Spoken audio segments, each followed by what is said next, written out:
The Gita was never intended for any specific individual, any specific caste, religion, path, place, time, or for any conventional culture. It is a universal and eternal spiritual treatise. It is enduringly and most relevant to every nation, every religion, every living being. Indeed, it is meant for everyone, everywhere. The Gita is a scripture that is meant for the entire human race for use as a spiritual textbook. It becomes, then, for each of us a great honor and blessing that this Gita can serve as our own personal spiritual handbook.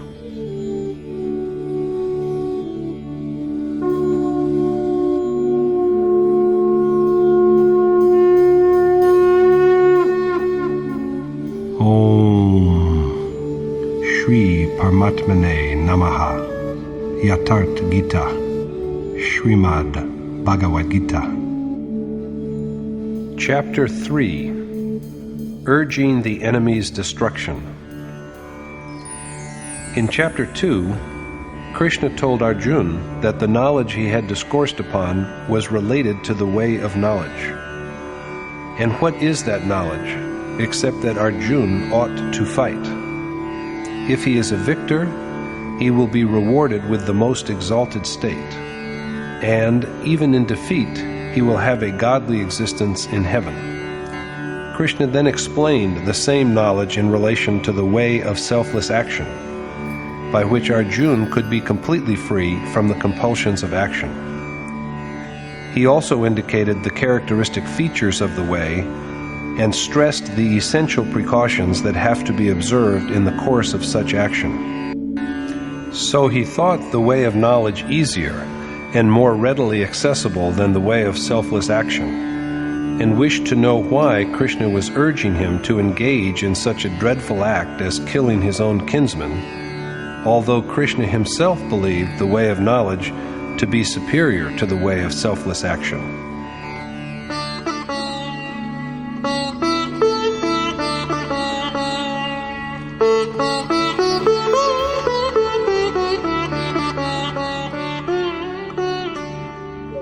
जायसी चेत कर्मणस्ते मता बुद्धिर्जनार्दन तत्किं कर्मणि घोरे मां नियोजयसि Keshav. Arjuna said, "O Janardan, if you think knowledge superior to action, why do you, O Keshav, ask me to engage in fearsome action?" Janardan is one who is merciful to his people. So Arjuna is hopeful that Krishna will enlighten him on why he is prompting him to adopt the dreadful way. Arjuna finds the way frightening because on this way he has only the right to act, but without entitlement at any time to the rewards of his action. There should also be no loss of dedication, and with constant submission and his eyes fixed on the way, he has to be incessantly engaged in the task.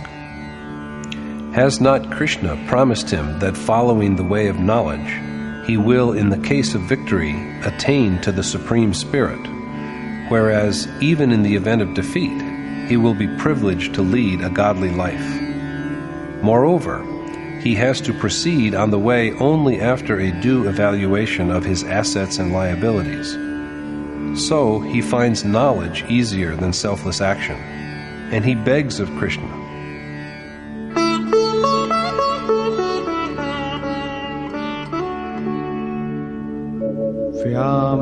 व्यामिश्रेणेव वाक्येन बुद्धिं मोहयसीव मे तदेकं वद निश्चित्य येन श्रेयोऽहमाप्नुयाम्.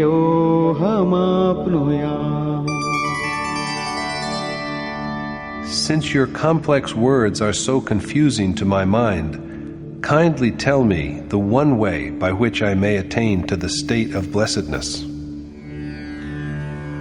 Krishna had, in fact, set out to dispel Arjuna's irresolution, but his words have only added to his doubts. So Arjuna requests Krishna to tell him unambiguously the one way by which he may achieve emancipation. Krishna then speaks to him.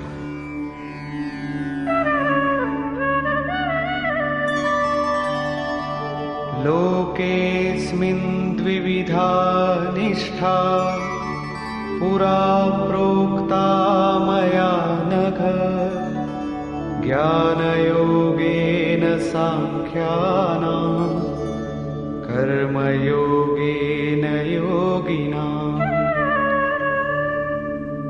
The Lord said, I told you before, O sinless Arjuna, two ways of spiritual discipline, the way of discrimination or knowledge for sages, and the way of selfless action for men of action. Before here does not mean a bygone era or yug, like the golden or Treta age.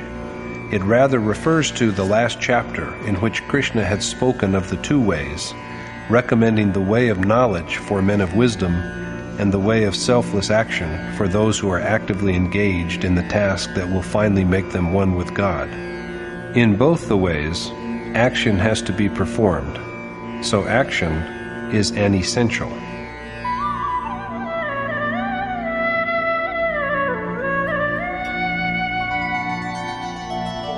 Na karmana manarambhat naishkarmyam purushośnute na cha sanyasana deva siddhim samadhigacchati. Man neither attains to the final state of actionlessness by desisting from work, nor does he achieve godlike perfection by just renunciation of work. There is no escape from action.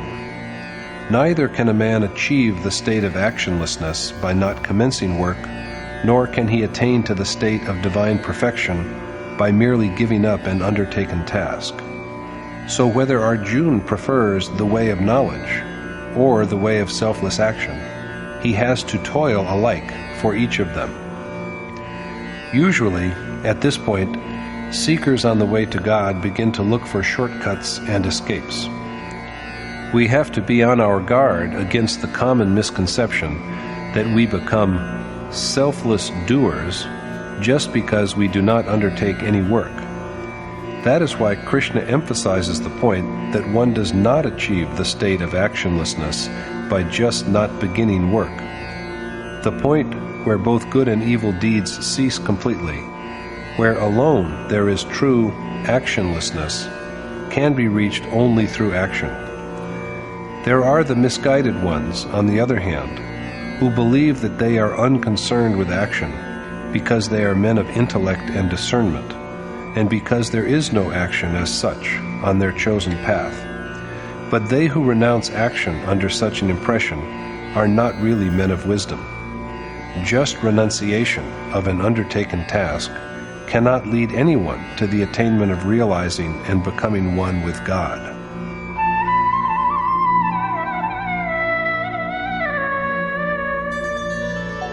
Nahi kaschit kshanamapi jatu tishtatya karma krit karyate hyavashah karma sarvah prakriti jair gunai. Since all men have doubtlessly sprung from nature, no one can at any time live even for a moment without action. No man can ever, even for a fraction of a second, live without action, because the three properties of matter born from nature compel him to act.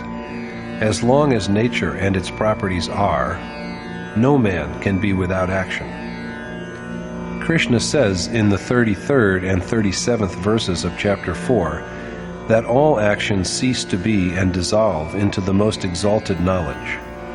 the knowledge obtained from meditation on the sublime truths which teach man to be aware of his own self and how he may be reunited with the Supreme Spirit. The fire of this knowledge annihilates all action. What really the Yogeshwar means by this is that action ceases to be when yoga has gone beyond the three properties of the material world, and when a clear outcome of the meditative process comes forth in the form of a direct perception of, as well as dissolution of, the self in God. But before this completion of the appointed task, action does not end, and we are not rid of it.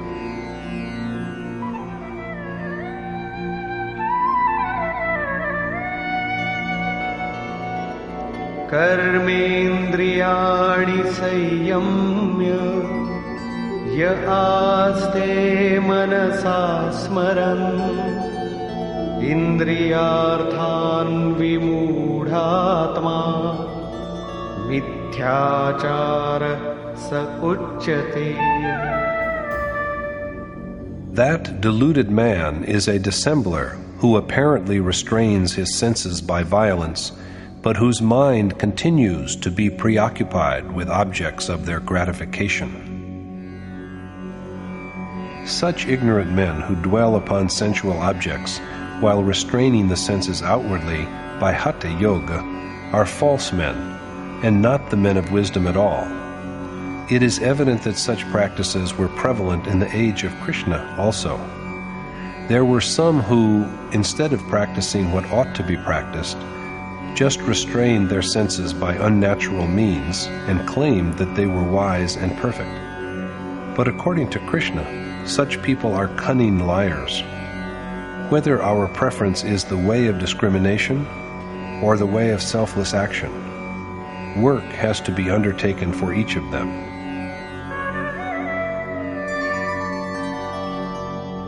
Yastvindriyani manasa नियम्यारभते Arjun कर्मेन्द्रियैः कर्मयोगम् असक्तः स विशिष्यते. And, O Arjuna, that man is meritorious who restrains his senses with his mind and employs his organs of action to do selfless work in a spirit of complete detachment. He is a superior man who exerts inner rather than external control over his senses, so that his mind is freed from passions, and who does his duty in a state of total desirelessness. Now, although we have known that work has to be done, the difficulty is that we do not yet understand the precise nature of this work. That is also Arjuna's problem, and Krishna now proceeds to resolve it.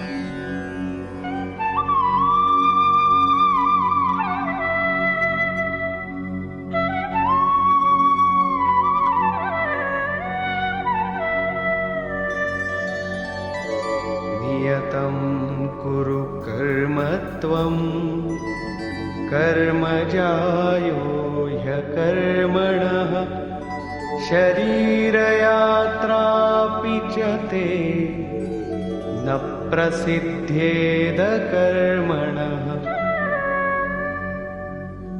You ought to do your prescribed action as enjoined by Scripture, for doing work is better than not doing any, and in the absence of it, even the journey of your body may not be completed.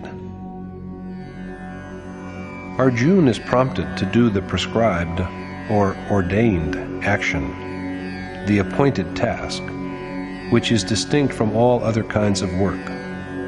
Performance of this action is preferable to inaction, because if we do it and traverse even a small part of our way, it can rescue us from the great fear of birth and death. Performance of one's duty is therefore the better course. By not doing it, we cannot even complete the journey of our soul through different bodies. This journey is usually interpreted as sustenance of the physical body. But what kind of sustenance is this? Are we a physical body? This soul, the embodied self, that we know by the name of Purush, what else has he been doing except making his physical journey through endless lives? When clothes are worn out, we change them and put on new ones. Just so, this whole world, from the lowest creatures to the most highly evolved, from Brahma to its most distant limits, is mutable. Through births, low and high, this soul has been making his physical journey since an unknown beginning. Action is something that completes this journey. If there is yet to be another birth, the journey is still incomplete. The seeker is still on his way, traveling through bodies. A journey is complete only when the destination is reached. After being dissolved in God, the self does not have to travel any further through physical births. The chain of the self's rejection of old bodies and assumption of new ones is now broken. So action is something that frees the self, the Purush, from the necessity of journeying through bodies. Krishna tells Arjuna in the 16th verse of chapter 4, "By this action you shall be freed from the evil that binds the world." So action, as used in the Gita, is something that liberates from the bondage of the world.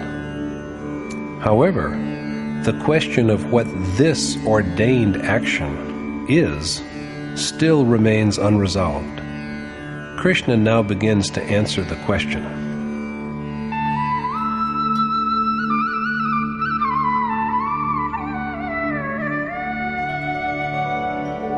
यज्ञार्थात् कर्मणोऽन्यत्र लोकोऽयं कर्मबन्धनः तदर्थं कर्म कौन्तेय मुक्तसङ्गः समाचर.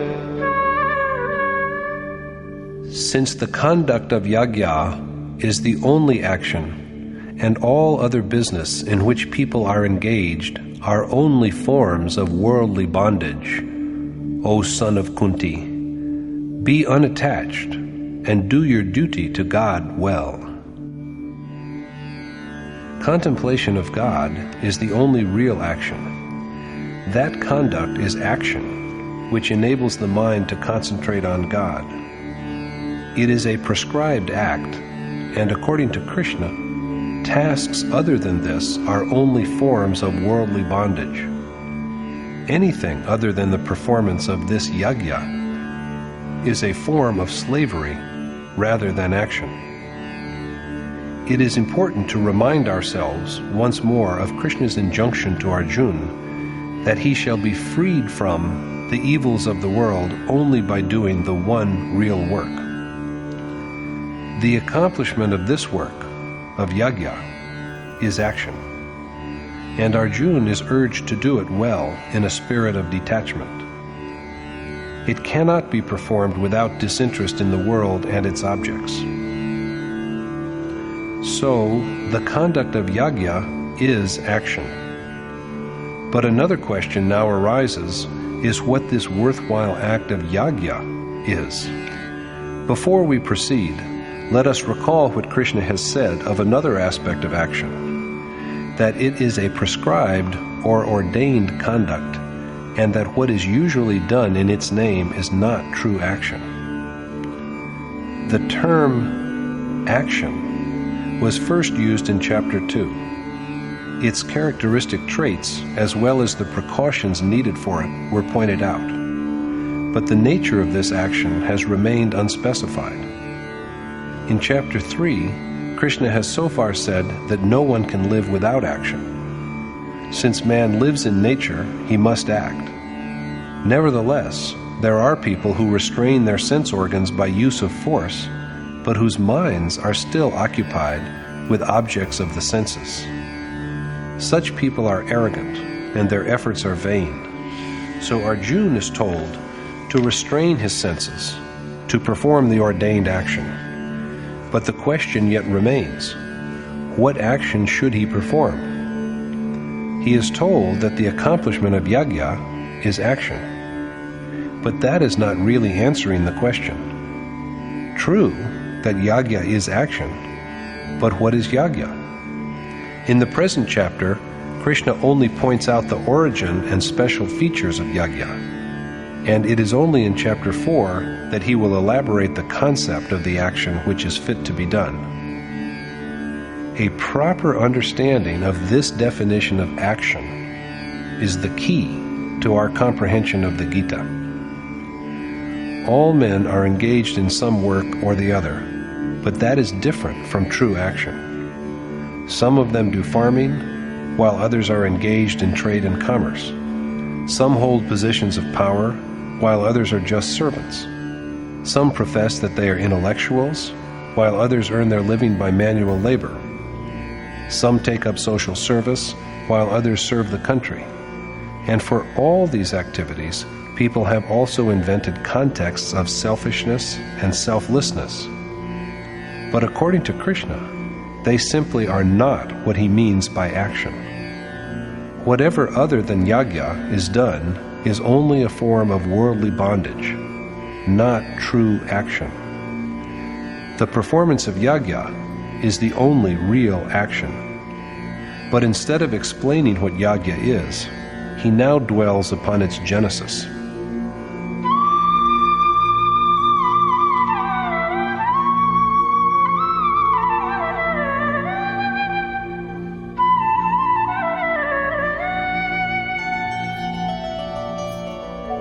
सहयज्ञा प्रजा सृष्ट्वा पुरोवाच प्रजापतिः अनेन प्रसविष्यध्वम् एषवोस्त्विष्टकामधु. At the beginning of Kalp, the course of self-realization, Prajapati Brahma shaped yajna along with mankind and enjoined on them to ascend by yajna, which could give them what their hearts aspired to. Prajapati Brahma, the god presiding over creation, made mankind along with yajna at the beginning, and told men to progress through yajna. This yajna, wholly propitious, was prescribed or ordained as the action which would satisfy their hunger for realization of the eternal God. Who was the creator of mankind along with yajna? Was it Brahma? And who is he? Is he, as it is believed, the God with 4 heads and 8 eyes? According to Krishna, there are no beings like gods. The sage who has realized and become one with the Supreme Spirit, the fountainhead from which all mankind has arisen, is Prajapati, the man of perfection who has become a transmitter of God's essence. Wisdom that results from knowledge of God is itself Brahma. At the moment of this realization, the mind becomes a mere instrument. It is God himself who then speaks through the voice of the sage. There is constant growth of wisdom after the commencement of spiritual adoration or worship. Since at the beginning this wisdom is endowed with knowledge of God, it is called Brahmvit. Gradually, as evil impulses are subdued and the knowledge of God is enriched, this wisdom is said to be Brahmvidwar. As it ascends yet higher and gets more refined, it comes to be known as Brahmvidwaryan. At this stage, the sage who is blessed with knowledge of God also achieves the capacity to bring others on to the way of spiritual growth. The highest point of wisdom is Brahmvidwarisht, that state of divine inundation in which the Spirit of God flows through it like a crystal current. Men who have attained to this state enter into and dwell in the Supreme Spirit from whom all mankind is born. The minds of such sages are mere instruments, and it is they who are called Prajapati. By dissociating themselves from the contradictions of nature, they create the self, who is yet unaware of the process of meditation or God's worship. Conferring perfection, which is in accordance with the spirit of yajna, is the creation of mankind. Prior to this, human society is unconscious and chaotic. Creation has no beginning. Sanskar has always been there. But before the sages conferred perfection on it, it was deformed and in a state of anarchy. To shape it in accordance with the requirements of yajna is the act of refining and adorning. Some such accomplished sage or sages created yajna along with creating mankind at the beginning of kalp, the course of self-realization. The word kalp, however, also means cure of sickness. Physicians effect such cures, and there are some who even rejuvenate us. But their remedies are only for ephemeral bodies. The true cure is that which provides liberation from the general malady of the world. The beginning of worship, or adoration, is the commencement of this remedy. When meditation is complete, we are wholly cured. Thus, sages with their beings in the Supreme Spirit gave a proper shape to spiritual excellence in yajna, and instructed men that they would prosper through the observance of yajna. By this prospering, they did not mean that clay houses would change into brick and plaster mansions. Neither did they promise that men would begin to make more money. They rather wished men to know that yajna would fulfill their God-inclined aspirations. A logical question that confronts us here is whether yajna leads to immediate attainment of God or only by gradual steps. Brahma further said to mankind,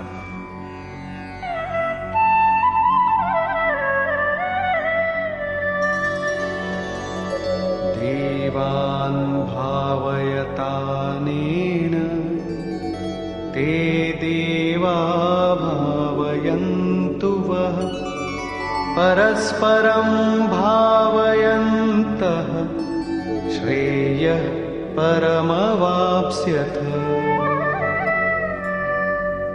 And may you cherish gods by yajna, and may gods foster you, for this is the means by which you will finally achieve the ultimate state. Cherishing gods by yajna means fostering sacred impulses, and that is how gods foster mankind. Thus, by mutual augmentation, men will ultimately achieve that final bliss after which there is nothing more to achieve. The deeper we enter into yajna, later yajna will be explained as a way of worship, the more is the heart enriched with divinity. The Supreme Spirit is the only God, and the means, the impulses, that provide access to that God are the divine treasure, because they bring the ultimate God within reach. This, rather than the commonly imagined gods, such as a piece of stone or mass of water, is the true divine wealth. In Krishna's words, such gods have no existence. He further adds,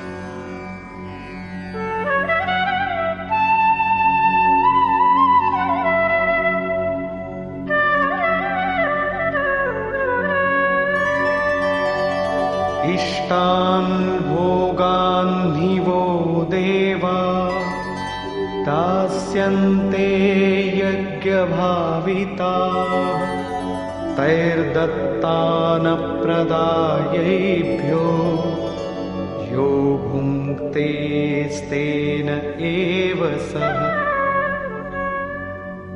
The gods you foster by yajna will shower upon you without asking all the joys you wish for. But the man who avails himself of these joys without having paid for them is truly a thief. The divine riches we earn and store by yajna will give us nothing else besides joys related to the revered God. They are the only powers which give. There is no other way to attain to the adored God.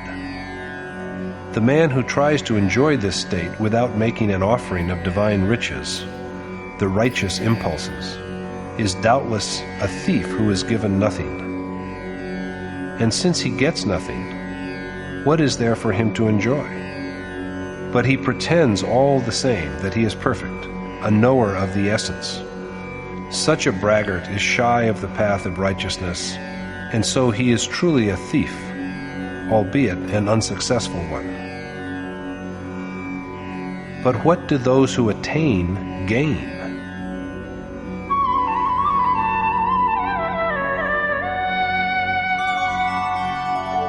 यज्ञशिष्टाशिनः सन्तो मुच्यन्ते सर्वकिल्बिषैः भुञ्जते ते त्वघं पापा ये पचन्त्यात्मकारणात्. The wise who partake of what is left over from yajna are rid of all evil. But the sinners who cook only for the sustenance of their bodies partake of nothing but sin. They who subsist on the food derived from yajna are absolved of all sins. The moment of achievement in the course of augmenting the divine plenty is also the moment of its completion. When yajna is complete, the leftover is God Himself. The same has been said by Krishna in a different way. The one who feeds on what is generated by yajna merges into the Supreme Spirit. The sage who feeds on God's manna that issues from yajna is liberated from all sins, or, in other words, from birth and death. Sages eat for liberation, but a sinner eats for the sake of the body that is born through the medium of attachment. He feeds on evil. He may have sung hymns, known the way of worship, and also made a little bit of the way. But despite all this, there arises in him a cloying desire that he should achieve something for the body and its objects of attachment. And it is quite likely that he will also get what he desires. But then, after this so-called joy, he will find himself stationary at the very point from which he had begun his spiritual quest. What greater loss can there be than this? When the body itself is destructible, how long can its pleasures and joys be with us? So, irrespective of their divine adoration, such men partake only of sin. They are not destroyed, but they do not progress on the way. That is why Krishna stresses action, or worship, undertaken in a self-effacing spirit. He has so far said that the practice of yajna confers the highest glory, and that it is a creation of accomplished sages. But why do such sages undertake the shaping and refinement of mankind?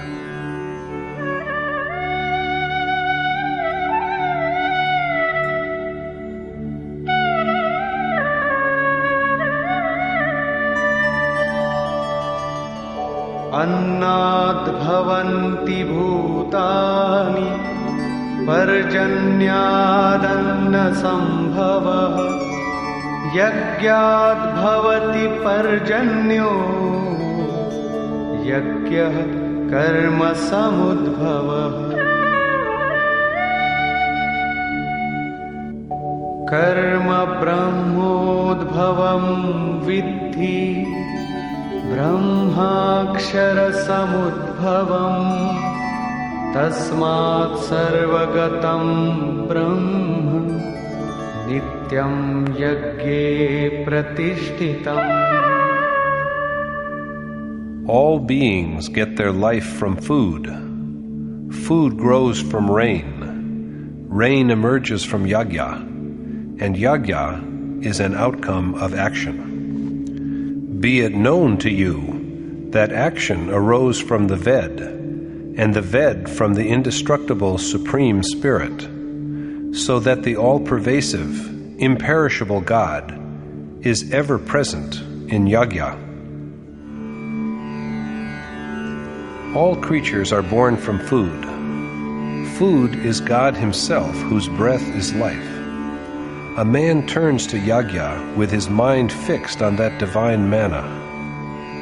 Food results from rain, not the rain that falls from clouds, but the shower of grace. The Yagya, which have been undertaken and stored earlier, themselves come down as a shower of grace. Today's worship is given back to us as grace the next day. That is why Yagya is said to generate rain. If an indiscriminate oblation or offering to all of the so-called gods and burning of barley grains and oil seeds could produce rain, why should deserts have remained barren? Thus, rain here is the shower of grace that is an outcome of Yagya. This Yagya, again, arises from action and is indeed brought to completion by action. Arjuna is told to remember that this action is born from the Ved. The Ved is the voice of sages who live in God. The vivid perception of the unmanifest essence, rather than cramming of certain verses, is named Ved. The Ved is born from the imperishable God. The truths of the Ved have been proclaimed by great souls, but since they have become one with God, the imperishable God Himself speaks through them. It is for this that the Ved is said to be of divine origin. The Ved came from God, and the sages, being one with Him, are only instruments. It is He whose spokesman they are. God manifests Himself to them when they have restrained the desires of their mind by Yagya. The omnipresent, ultimate, and imperishable God is therefore always present in Yagya. So Yagya is the only way to attain to Him. This is what Krishna tells Arjuna.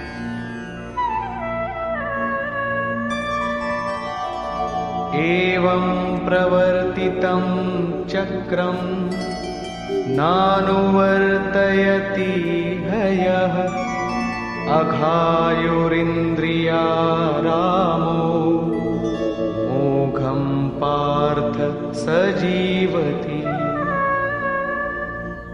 The man in this world, O Parth, who loves sensual pleasure and leads an impious life, and does not conduct himself in accordance with the thus prescribed cycle of self-realization, leads but a futile life.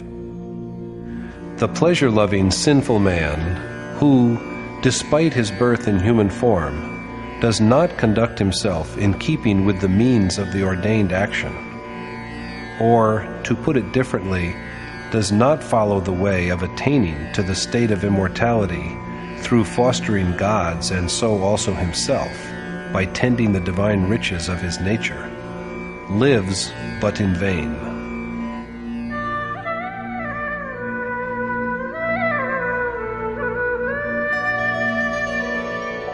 Yastvatmaratireva syat atmatriptascha manavah atmanyeva cha santushtah tasya karyam na vidyate. But there remains nothing more to do for the man who rejoices in his self, finds contentment in his self, and feels adequate in his self. The man who is utterly devoted to his embodied soul finds satisfaction in him and feels that he needs nothing more besides him, has nothing more left to do. After all, the self was the goal. Once the unmanifest, immortal, indestructible essence of the soul has been realized, there is nothing beyond to seek. A man such as this needs neither action nor worship. soul and God, self and the Supreme Spirit, are all synonymous. This is what Krishna demonstrates again. Naiva tasya kritenartho na kriteneha kaschana na chasya sarvabhuteshu kaschidharthavyapashrayah. Such a man has neither anything to gain from action nor anything to lose from inaction, and he has no interest in any being or any object. Previously there was, but now there is for such a man neither any profit in doing nor any loss in the absence of doing. He ceases to have any selfish relationship with any being. The self is constant, eternal, unmanifest, changeless, and indestructible. When once this soul has been known and one is joyous, contented, and absorbed in him, what else is there beyond to search for? And what shall we gain by any further seeking? For such a man, there is no harm in forsaking action, because he no longer has the mind on which impieties can make an impression. He is not the least concerned with beings of the external world or with any of the layer upon layer of inner aspirations. When he has grasped the very highest, what use has he for anything else?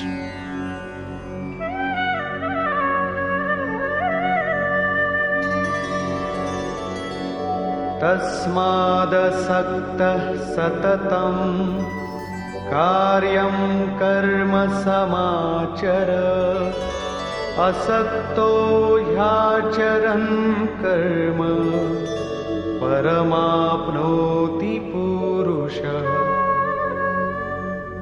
So always do what is right for you to do in the spirit of selflessness, for in doing his duty, the selfless man attains to God. In order to achieve this state, Arjuna ought to be disinterested and do well what is fit for him to do. For a selfless man realizes God only through selfless action. The action which is worthy of doing is the same as the ordained action. So to inspire Arjuna to ordained action, Krishna further adds,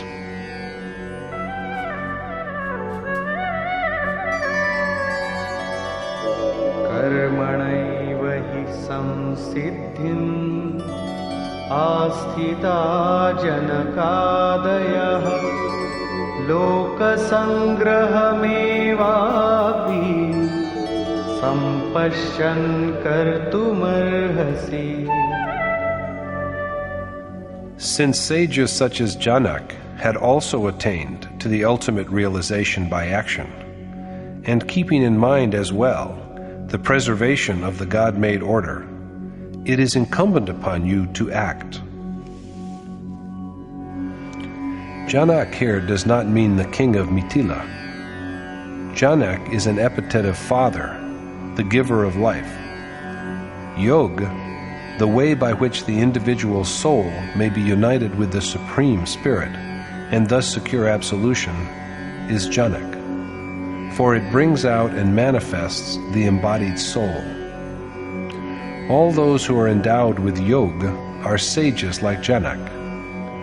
Many such great men possessing true wisdom have also achieved the final bliss through action aimed at the ultimate attainment. Ultimate stands for realization of the essence that the Supreme Spirit represents.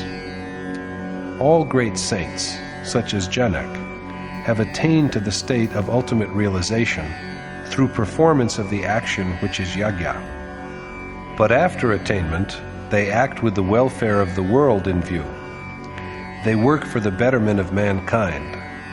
So Arjuna, too, is worthy of being a true leader of the people after attainment.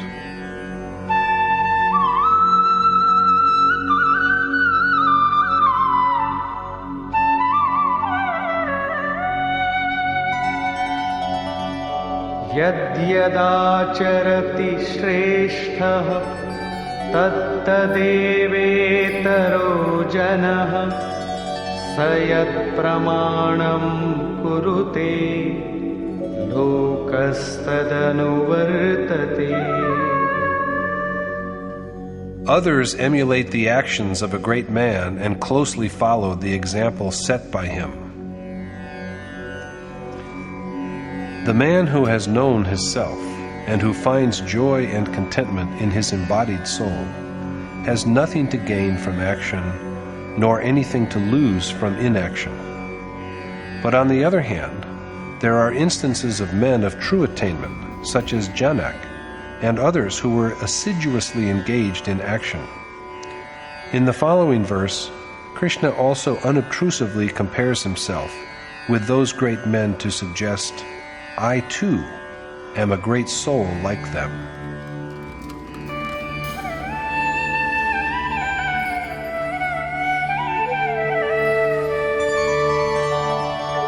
न मे पार्थास्ति कर्तव्यम् त्रिषु लोकेषु किञ्चन नानवाप्तमवाप्तव्यम् वर्त एव च कर्मणि. Although, O Parth, there is no task in all the three worlds which I have to do, and neither is there any worthwhile object which I have not achieved, I am yet engaged in action. Like other sages of attainment, Krishna has also nothing remaining to do. He said a little earlier that sages have no duty to perform to other beings. Similarly, in all the three worlds he has nothing to do, and there is not even the least desirable object that he does not have. And yet he is earnestly engaged in action. यदि ह्यहं न वर्तेयं जातु कर्मण्यतन्द्रितः मम वर्त्मानुवर्तन्ते मनुष्याः पार्थ सर्वशः. For should I not be diligent in the performance of my task, O Parth, other men will follow my example in every way. If he is not careful about the due performance of his assigned task, other men will also behave like him. Does it mean that even emulating Krishna, God, may be an error? By his own admission, he will set a bad example if he does not act.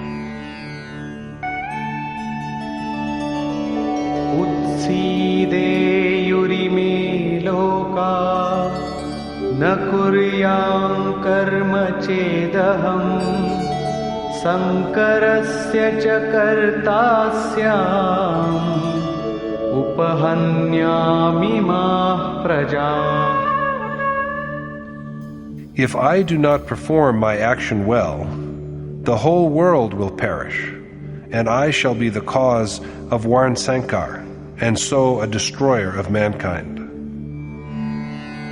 If he does not acquit himself of his task with caution, not only will all the worlds stray, but he will also bring about Varnsankar, and so the destruction of all mankind. If the accomplished sage is not cautiously engaged in meditation, society will be corrupted by imitating his example. There is no loss to the sage if he does not act, because he has realized the ultimate goal by successful completion of his act of worship. But that is not true of others who have perhaps not yet even set foot on the path of this spiritual exercise. So great souls labor for the edification and guidance of those who lag behind. Krishna is doing the same. The implication is clear that Krishna also was a sage, a true yogi. He works just as other sages work, for the good of the world. The mind is very unstable. It desires everything except worshipful meditation. If sages who have realized God do not act, by their example, people behind them will also give up action. Common people will have an excuse for license if they find that the saint does not meditate, indulges in minor vices, and participates in cheap gossip.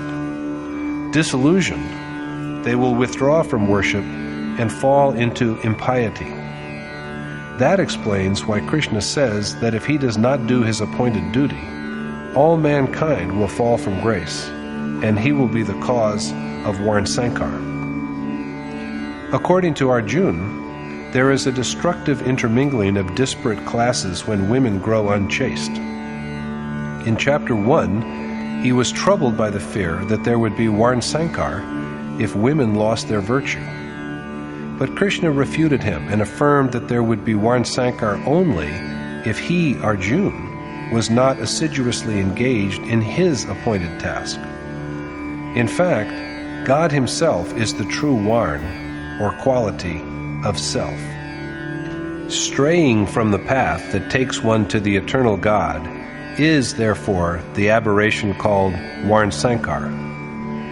If the saint who has perceived God desists from performance of the worthy task, by following his example, others will also lose sight of their duties and become Varnasankar, for conflicting properties of nature are then combined in them.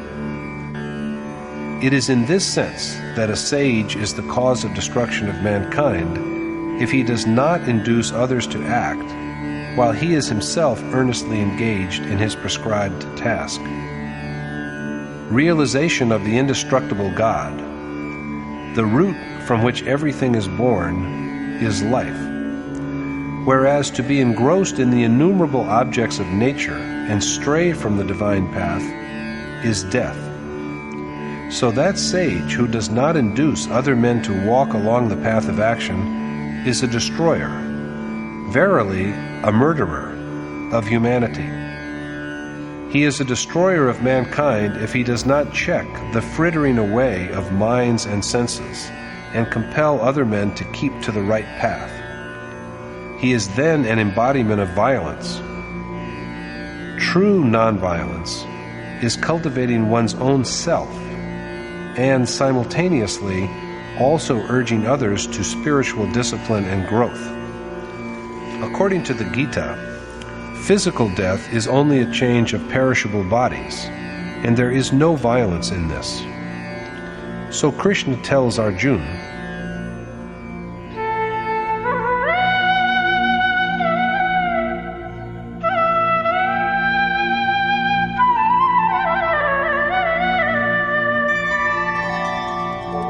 सक्ताः कर्मण्य विद्वांसो यथा कुर्वन्ति भारत कुर्याद् विद्वांस्तथा सक्तः चिकीर्षुर्लोकसंग्रहम्.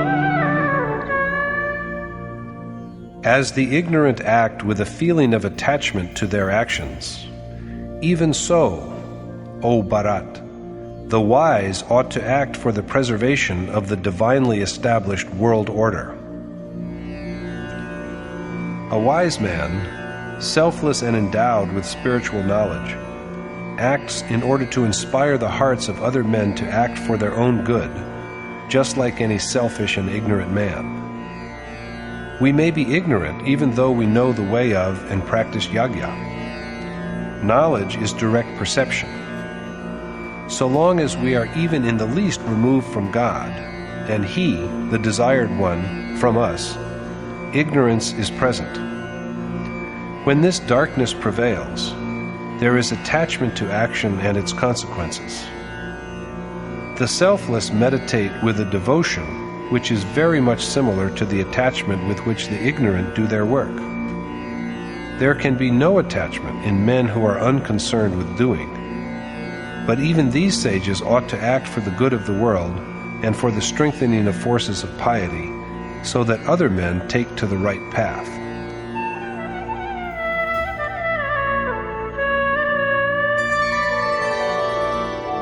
न बुद्धिभेदं जनयेद् अज्ञानां कर्मसंगिनां जोषयेत् सर्वकर्माणि विद्वान् युक्तः समाचरन्. Rather than confusing and undermining the faith of the ignorant who are attached to action, the wise man should prompt them to dwell in God and act well as he himself does.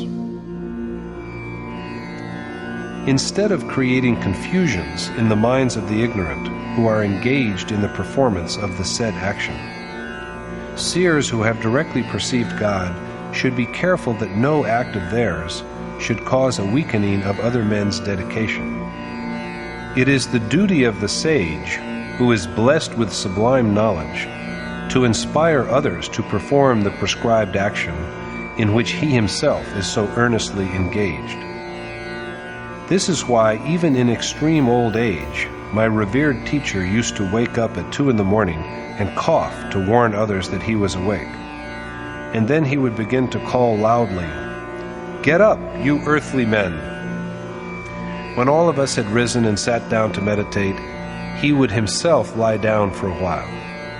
Then he would get up again and say, "Do you think I was sleeping? I have really been concentrating on my breath. I lie down because my body is old and sitting is painful for me. But you young men have to sit firm and straight and contemplate until your breathing is like the continuous smooth flow of a stream of oil, with no break in its current and no external thought to disturb your concentration. It is the worshipper's duty to be incessantly occupied with the task of meditation until then. As for my breath, it is steady and straight like a bamboo shoot." This is why the sage has to act well himself, for without that he cannot induce his disciples to do the same. A teacher should teach by example rather than precept. Krishna now deals with who the doer of action is and what the motives of action are.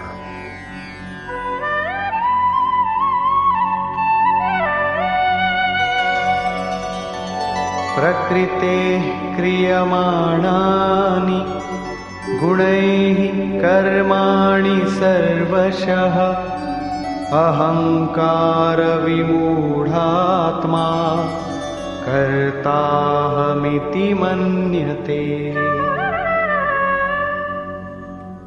Although all action is caused by the properties of nature, the man with an egotistic and deluded mind presumes that he himself is the doer.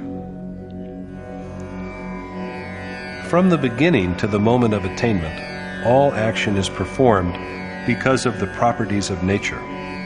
But the man whose mind is clouded with vanity thinks arrogantly that he is the doer. He takes it for granted. But how can we believe that worship of God also is brought about by the properties of nature? The necessary evidence is provided by Krishna. तत्त्ववित्तु महाबाहो गुणकर्म विभागयोः गुणागुणेषु वर्तन्ते इति मत्वा न सज्जते.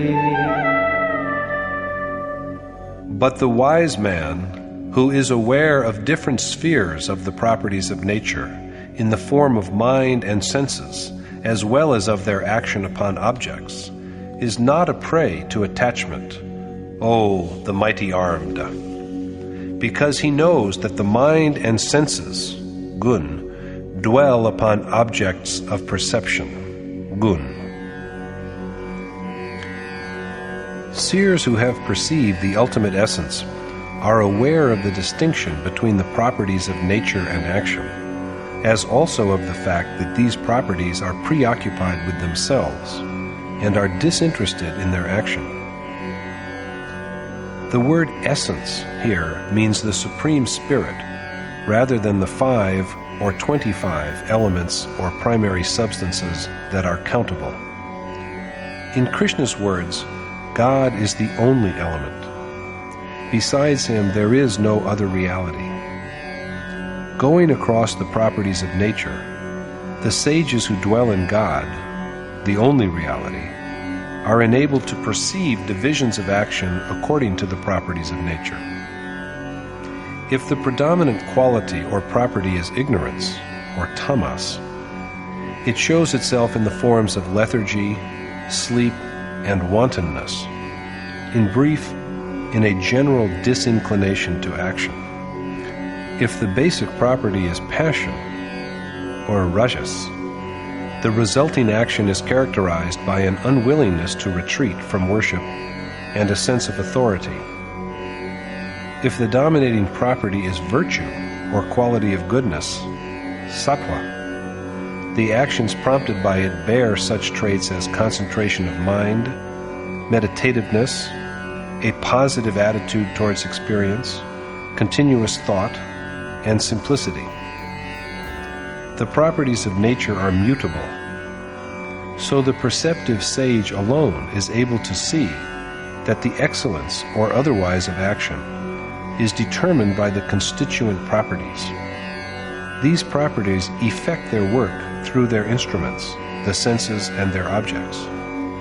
But they who have not yet gone beyond these properties and are still midway are addicted to whatever they do. Prakriter guna sammudha sajjante guna karmasu Tan kritsna vido mandan kritsna vinna vichalaye. They ought not to undermine the faith of the deluded who are unaware of the truth, because they are enamored of the constituents of matter, and so attached to senses and their functions. Men who have an infatuation for nature get addicted to their actions when they see them gradually evolving towards the level of superior properties. Wise men who know the truth should not unsettle these deceived men who lack in both knowledge and energetic effort. Instead of disheartening them, the wise should encourage them, because they can reach the ultimate state where action ceases to be only through the performance of action. After making a careful appraisal of his inborn capacity and situation, the seeker who has resolved to act by the way of knowledge must deem action as gifted to him by the properties of nature. If, on the contrary, he presumes that he himself is the doer, it will make him vain and conceited. Even after progressing on to superior properties, he should not get addicted to them. The seeker, on the other hand, who has chosen the way of selfless action, has no need to analyze the nature of action and properties of nature. He has to act only with a total self-surrender to God. In this case, it is for the God within, Guru, to see which properties are making their entry and which are departing. The seeker on the way of selfless action believes everything, changes in properties as well as his gradual elevation from the lower to the higher ones, to be a blessing from God. So although he is constantly engaged in action, he neither feels the vanity of being the doer, nor becomes attached to what he is doing. Referring to this, as well as to the nature of the war at hand, Krishna says,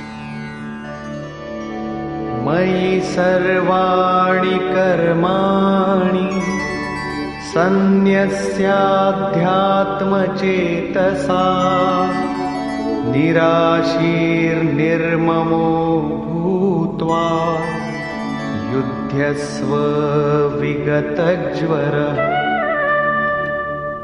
So, O Arjuna, contemplate the self, surrender all your action to me, abandon all desire, pity, and grief, and be ready to fight. Arjuna is told to fight, restraining his thoughts within his innermost being, surrendering in a meditative state all his deeds to the God and Krishna, and in absolute freedom from aspiration, pity, and sorrow. When a man's thought is absorbed in contemplation, when there is not the least desire of hope anywhere, when there is no feeling of self-interest behind the act, And when there is no regret over the prospect of defeat, what kind of war can a man fight? When thought is withdrawn from all sides into the innermost spirit, against whom will he fight? And where? And who is there to fight against? In fact, however, it is only when you enter into the meditative process that the true form of war emerges. It is only then that it is known that the throng of unrighteous impulses, of desire, wrath, attraction and repulsion, and of desire and hunger, all deviations from piety, which are called kuru, are the great enemies that create attachment to the world.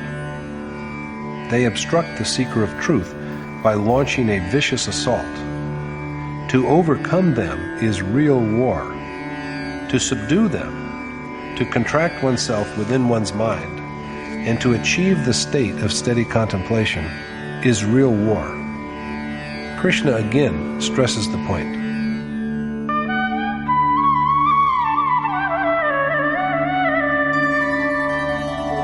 Ye me matamidam nityam anutishtanti manavaha shraddhavanto nasuyanto muchyante tepi karmabhi.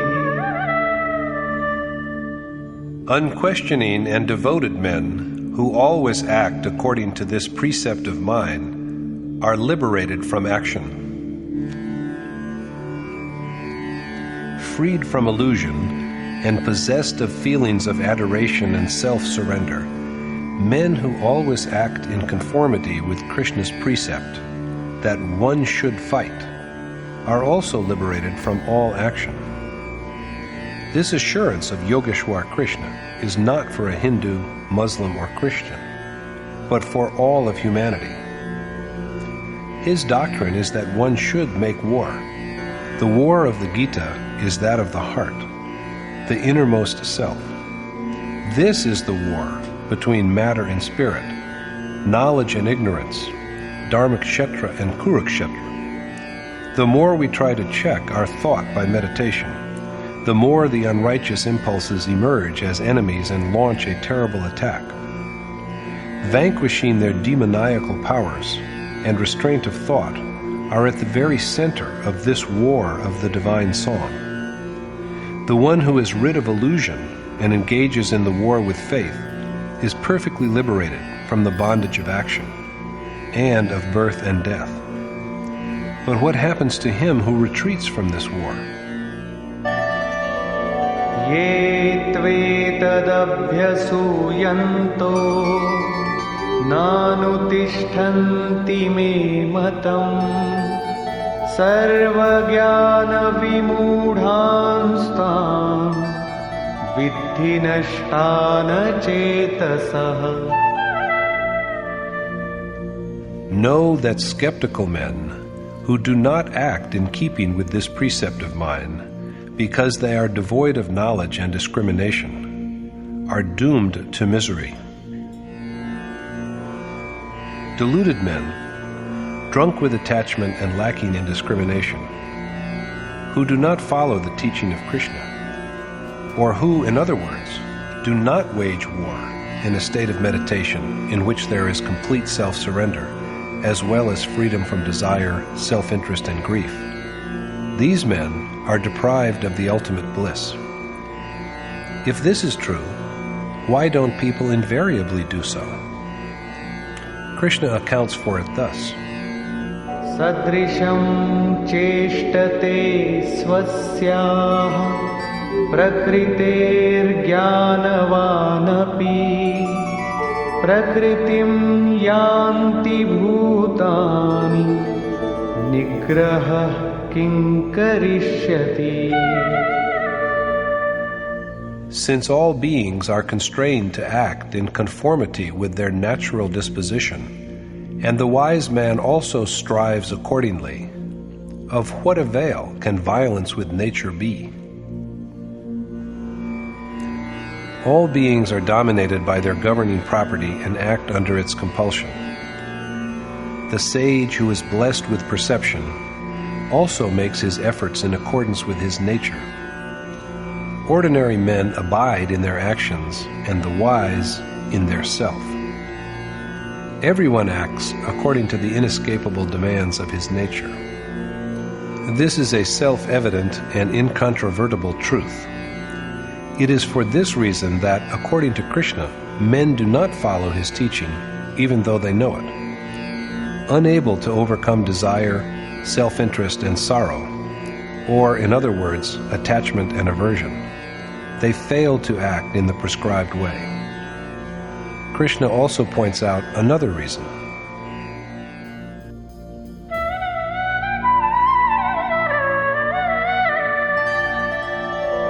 Indriyasyendrasyaarthe ragadvesho vyavasthitau tayornavashamagachet tau yasya paripanthinau. Do not be ruled by attachment and aversion, because both of them are the great enemies that obstruct you on the way to good. Attraction and repulsion lie within the senses and their pleasures.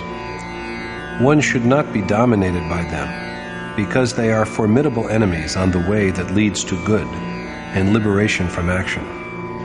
They ravish the seeker's worshipful attitude. When the enemy is within, why should one fight an external war? The enemy is in league with the senses and their objects, within the mind. So the war of the Gita is an internal war. The human heart is the field on which there are marshaled the divine and devilish impulses, the forces of knowledge and those of ignorance, the two aspects of illusion. To overcome these negative forces, to destroy the devilish by fostering divine impulses, is real war. But when the unrighteous forces are annihilated, the utility of righteous impulses also comes to an end. After the self is united with God, pious impulses also are dissolved and merge with Him. To overcome nature thus is a war that can be fought only in a state of contemplation. Destruction of feelings of attachment and aversion takes time. Many seekers, therefore, forsake meditation and suddenly take to imitating some accomplished sage. Krishna warns against this.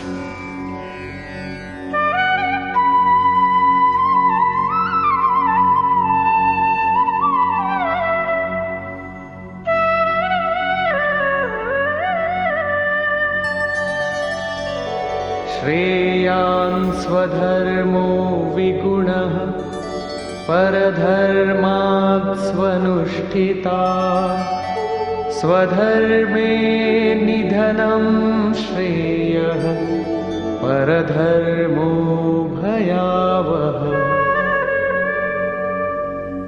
Although inferior in merit, one's own dharma is the best, and even meeting with death in it brings good. Whereas a dharma other than one's own, though well observed, generates only fear. Krishna says that even though deficient in quality, one's own dharma is better than another man's well-observed dharma. The ability to engage in action that arises from one's own nature is one's dharma. So dying in the observance of one's own dharma is truly fortunate. After the soul assumes a new body, he will resume his journey from the same point of spiritual attainment at which he had stopped in his last physical life. The soul does not die. A change of clothing does not change the mind and its thoughts. To masquerade as men who have gone ahead of him will cause the seeker only more fear. Fear is a quality of nature, not of God. The pall of nature is thickened when there is imitation. The same path of action has been divided by the sage into 4 parts: the lowest, medium, good, and excellent. Krishna has named the seekers treading on these paths, respectively, Shudra, Vaishya, Kshatriya, and Brahman. Action begins at the level of the lowest, but in the course of his spiritual quest, the same seeker can evolve into a Brahman.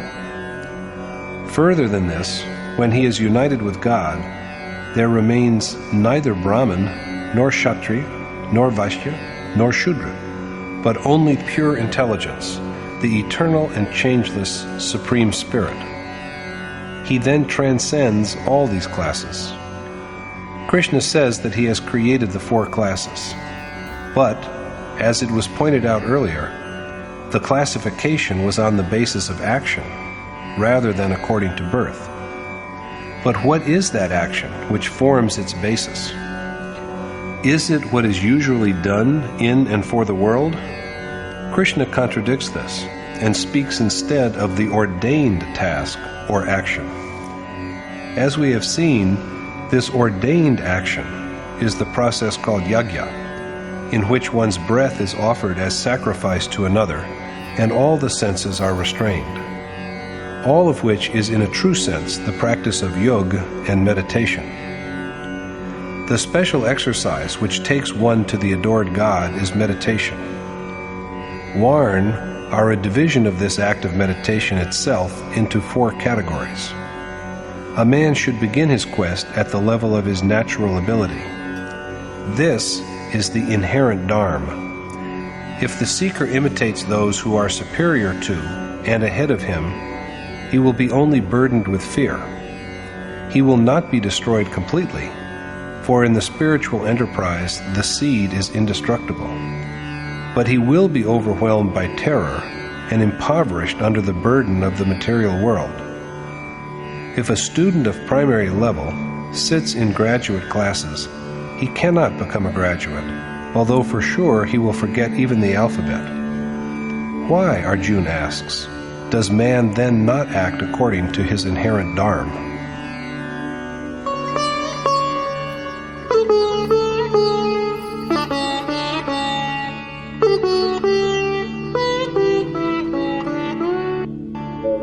अथ केन प्रयुक्तोऽयं पापं चरति पुरुषः अनिच्छन्नपि Varshney बलादिव नियोजितः. Arjuna said, "What, O Varshnaya, Krishna, is that which drives man, forced against his will as it were, and with reluctance, to act impiously? Why does a man, although like one who is dragged to something which he despises, act in sinful ways? Why does he not conduct himself according to the precepts laid down by Krishna?" Krishna's answer to the question is provided in the following verse.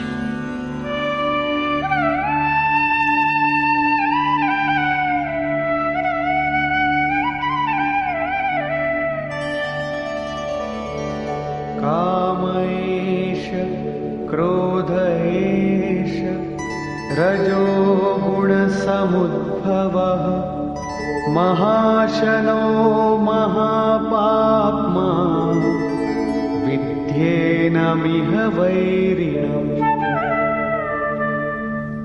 The Lord said, "Know that desire arising out of the emotional property of nature, rajas, and insatiable as fire, is the same as wrath, and learn to recognize it as your most wicked enemy in this world."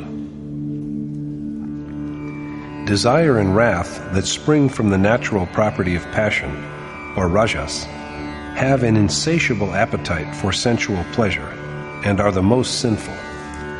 Desire and wrath are the complements of attachment and repugnance. So Arjuna is warned that he must regard them as his most dangerous enemies. And now, their deleterious effects are dwelt upon.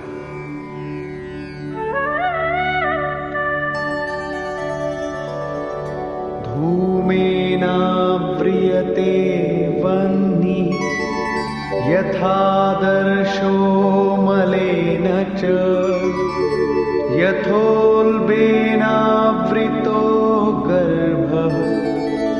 यथा तेनेदमावृतम्. As fire is enveloped by smoke, a mirror clouded with dust, and a fetus hidden by the womb, even so, knowledge is engulfed by desire. Discrimination is obscured by the mantle of desire and wrath. If we burn damp wood, there is only smoke. There is fire, but it cannot leap into flame. A dust-covered mirror cannot give a clear image. Just so, when there exist the perversions known as desire and wrath, the mind cannot have a clear perception of God.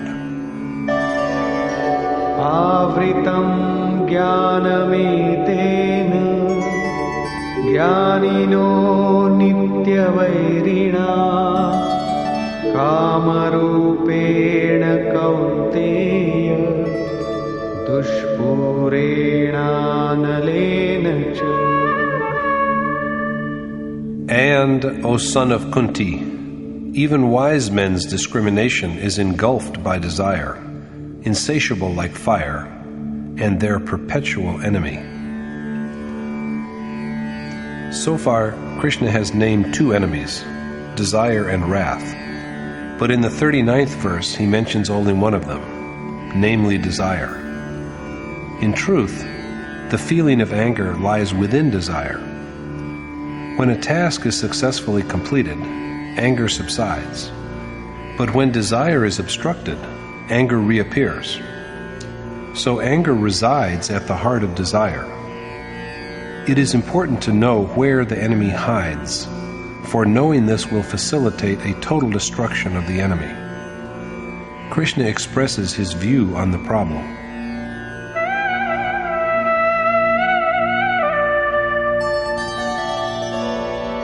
Indriyani mano buddhi asyadhisthanamuchyate etairvimohayatyesha jnanamavritya dehinam. Since the senses, mind, and intellect are the seats of desire, it is through them that it deludes a being by clouding his faculty of discrimination. So we have the answer. Our worst foe dwells within our own senses, mind, and intellect. It is through them that desire envelops knowledge and deludes the embodied soul. Tasmat tvamindriyanyado niyamya bharatarshava papmanam prajahiyenam jnana vijnana nashanam. So, O the best of Bharat, Arjuna, first subdue the senses and kill determinedly this desire, the heinous destroyer of both spiritual and physical knowledge. Above all, Arjuna must control the senses because his enemy lies concealed within them. The enemy is within us, and it will be futile to look for him outside. The war that has to be waged is internal. It has to be fought within the mind and heart. So Arjuna must subdue his senses and kill this sinful desire which ravages both knowledge of the unmanifest spirit and knowledge of the physical world. However, he cannot storm them directly. He has first to lay siege to the stronghold of moral perversions itself by vanquishing the senses. But to restrain the senses and mind is most difficult. The success of this endeavor always appears doubtful. Krishna dispels this pessimistic attitude by pointing out the many weapons at his disposal which a man can use to fight against the enemy.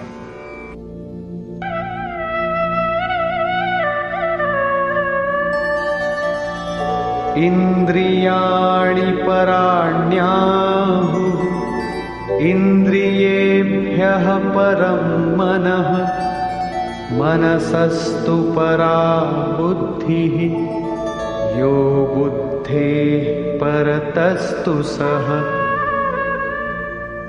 Above senses there is the mind, and above mind there is the intellect, and the one which lies above all of them is the soul within, supremely powerful and yet subtle.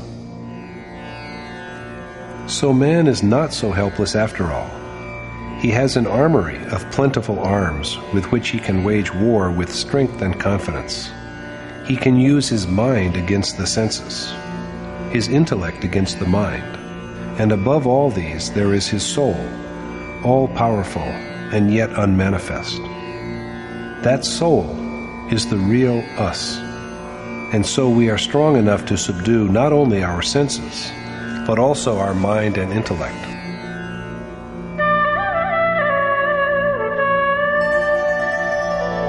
एवं बुद्धेः परं बुद्ध्वा संस्तभ्यात्मानमात्मना जहि शत्रुं महाबाहो कामरूपं दुरासदम्.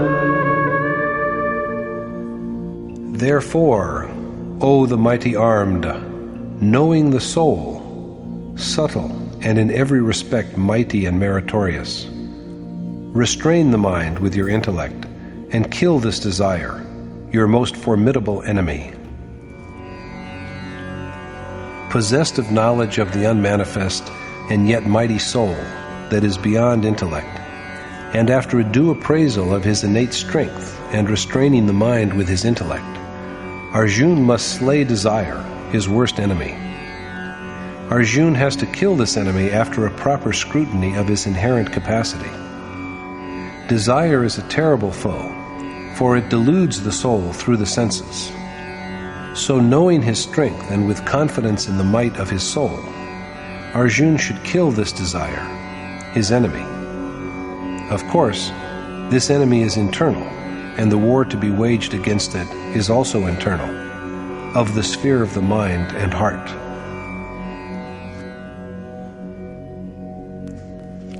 Conclusion. In the present chapter, Krishna has defined action as the conduct of yajna.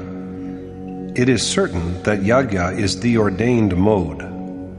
Whatever else is done by men besides this is one form or another of worldly servitude. It will be affirmed in chapter 4 that conduct of yajna is the action which effects freedom from the material world. The chapter describes the origin of yajna, as well as what the conduct of this discipline has to offer. It then portrays the characteristic features of yajna. The importance of conducting yajna is repeatedly stressed, for this is the ordained action.